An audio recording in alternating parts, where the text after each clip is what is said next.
to be here with us. I just want to say that the journey of working with Mr. CORREA was truly exemplary. Besides the fact that he contributed in creating this wonderful public space, I would call it, in the city of Kolkata, I think he helped us understand design and architecture in a way that is very unique. And those 5 or 6 years that we spent between designing and completing this project, the innumerable number of interactions have left an indelible mark, not just on my mind, but on those of my colleagues who have worked with him during that period. I'm truly grateful that all of you are here, and I don't want to stand between you and the wonderful talk that we're going to listen to. So thank you very much. Thank you for your support. And this program is not just limited to being viewed by the audience here, but there is a digital streaming of it, and it will get uploaded onto our website, which has a fair amount of visits by young architects and other people interested in design. So with these few words, thank you very much and really appreciate your presence. A few words before she takes the dais. Brinda Somaya, Principal Architect of Somaya and Kalappa Consultants, Mumbai, is an architect and urban conservationist. She studied architecture at Mumbai University and was awarded a Masters of Arts and Honorary Doctorate from the Smith College of Northampton, United States. She started her firm in 1978 in Mumbai. Over 4 decades, she has merged architecture, conservation, and social equity in projects ranging from institutional campuses and rehabilitation of an earthquake-torn village to the restoration of an 18th century cathedral, showing that progress and history need not be at odds. The numerous awards that Brinda has been bestowed with include the Baburao Mhatre Gold Medal by Indian Institute of Architects in 2014. She was appointed as the chairperson of the Board of Governors, School of Planning and Architecture, Vijayawada in 2016. She joined the board of Lafarge Policing Foundation for Sustainable Construction, Zurich, Switzerland in 2017. Presently, she is the A.D. White Professor at Large at Cornell University, USA. So with that, may I invite Brinda Somaya to come and share her presentation and experiences.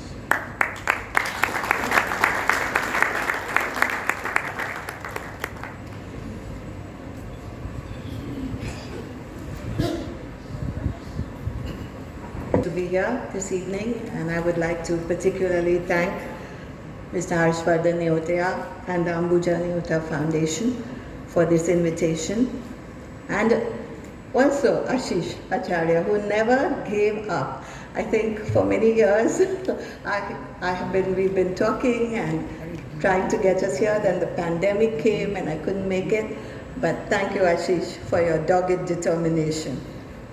So it's very difficult to decide how to present a lecture like this, which is Charles CORREA Memorial Lecture, because we certainly can't be trying to compare our works or anything with the great man that went before us. So what I've tried to do today is I would like to begin with something I wrote about him after he passed away for a magazine called A+D. On the 16th June, so let me turn to this one. On the 16th June 2015, the architectural profession lost its great master. Mumbai, its greatest champion, and India, a famous son. Charles Mark CORREA will always be greatly missed. To me personally, he made architecture a magic word and instilled in all of us architects a sense of pride in our profession. His true genius was how he never grew old. He was so relevant to society and community in every decade of his life. He moved effortlessly with time, and that showed in his buildings. Every new project of his was for us a learning experience about space, volume, context, function, and relevance to that site and that history. From the Gandhi Smarak Sangralaya in Ahmedabad, which he designed when he was 28 years old, to his final projects in Lisbon and Toronto, which he completed in his 80s, he did it all with excitement and genius. I remember going to his office a few years ago to discuss some publications.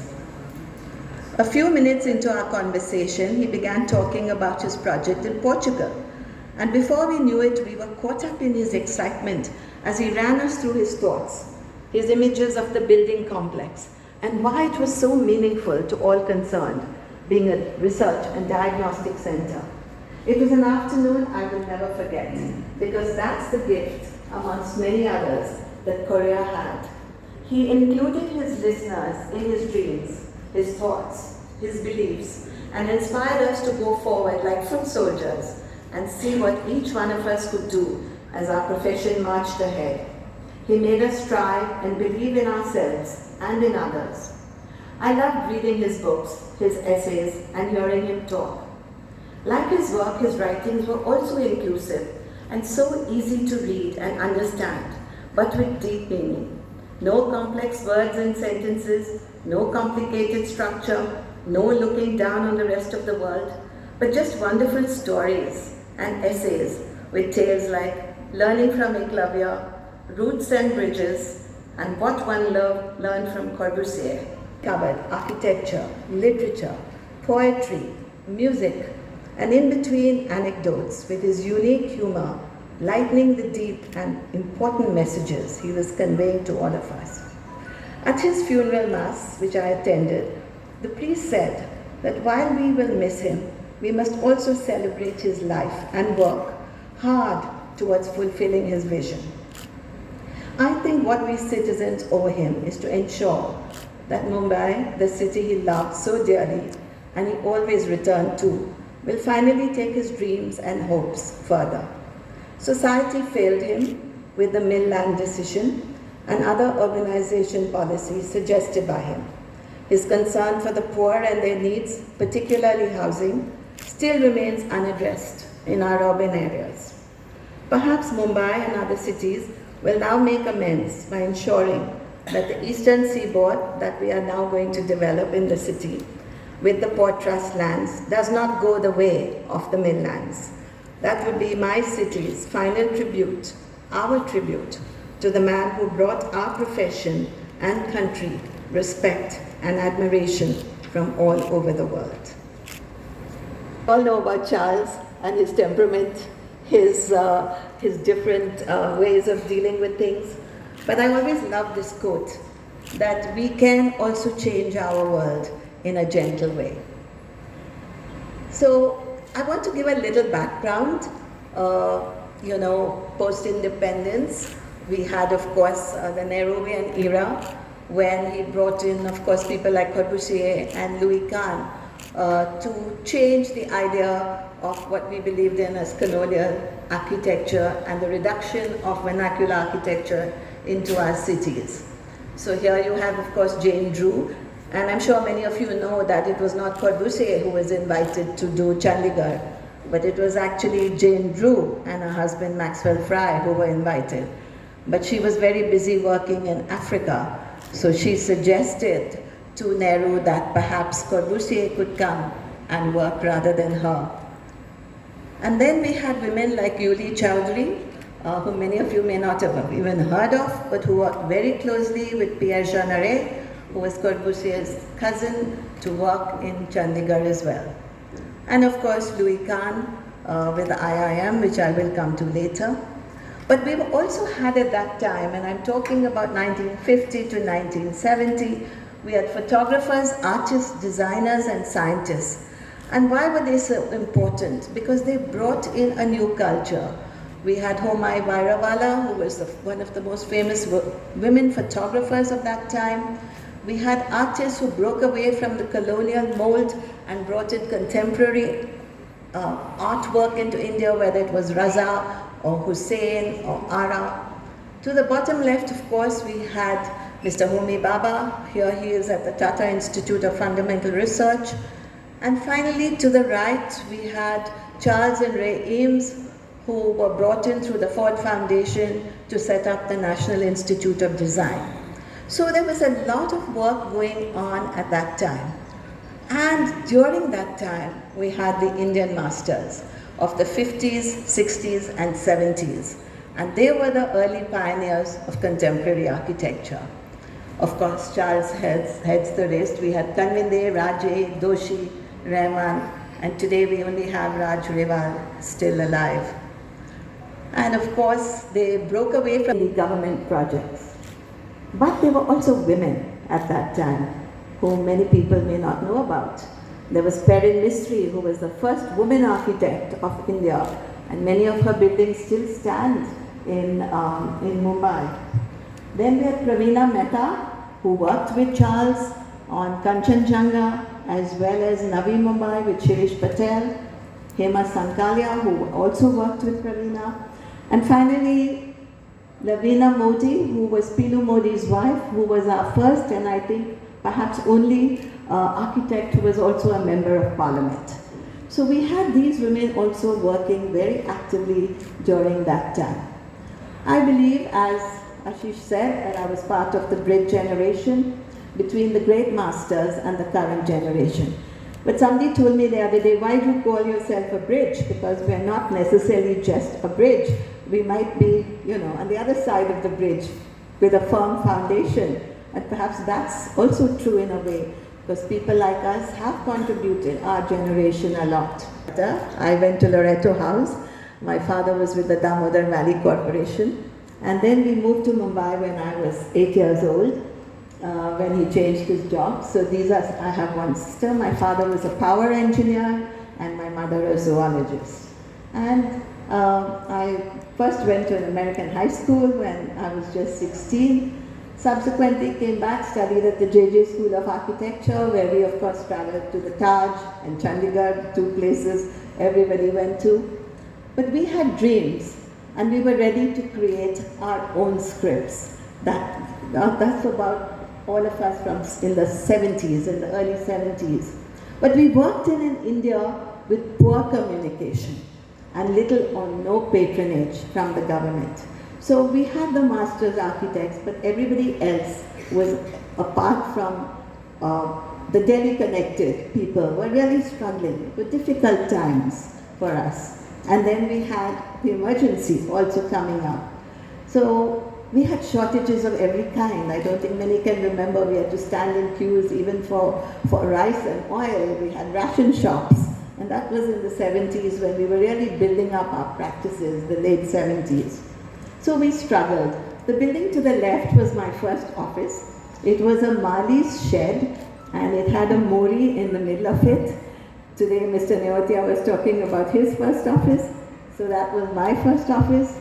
And there was almost a big gap in the middle. I just had one person who worked with me. And then slowly over the years, we moved on from that. Our balance in design, to be able to be part of new and creative experiments, but as well to be part of something that has gone before. Create different backgrounds, different training and experiences, and different perspectives. Therefore, the motivation for inclusion and diversity should not come only from the desire to create a just society, but also because it leads to better attentive and responsive to whatever is genuinely different, whether it's the site, the culture, the climate, or the situation. So the reason I'm showing this is we brought out a book on my work, and for the first time we actually counted the number of projects, and we found we had actually built almost 200 projects over the last 45 years. And they vary from a tiny little garden park to a massive 100-acre, 1 million square foot campus in Indore, which we have just finished. But that is what has been the greatest, most wonderful part of my journey, is the diverse portfolio that we have. It deals with. So today, like a snail, I will show you a little trail of my work. So, of course, this is a map of India, our great country, and our studio has built right from the Himalayas, and we want to collaborate and share our culture. So, I had to think very carefully what are the 4 projects that I would show you today. And we can't talk about competing or even likening ourselves to Korea in any way, but how could we think of an intangible way of connecting? So the 4 projects I've chosen the street, a street in Mumbai, which is in the mid-area of Mumbai. And as most of you know, Korea fought very, very hard for the preservation of the mills. He brought out a huge document on suggestions of how the mills, private and public mills, could be joined in Central Park in New York with the people of the city. Unfortunately, finally, it went up to the Supreme Court and he lost there. So I am going to show you what work my studio has done on that same street. The second project I'm showing you is in Ahmedabad. It is the restoration of the library building of the Indian Institute of Management, devastated by the 2000 earthquake. In between, I will be touching about the role of women in construction and architecture. So I'm glad we've got a lot of men here today who are forced to listen to what I have to say. Where we also worked very hard to save them, but it was a battle that we lost. We lost very badly. To create a design studio, and mind you, this was all in the 90s. We're talking about 25 years ago or more, but we conserved it, and this is also still standing today. We created the idea of a street within these beautiful volumetric spaces that today we can never even think of building. And then the next building came where the client said that this building of his was falling to ruins. It was actually a workshop, electrical workshop. We wanted to build a new street and people who can walk around on the street, and that's very, very sad.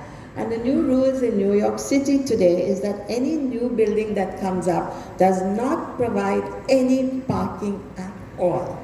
That means if you come and live in New York and you want to live in a new apartment, forget having parking space.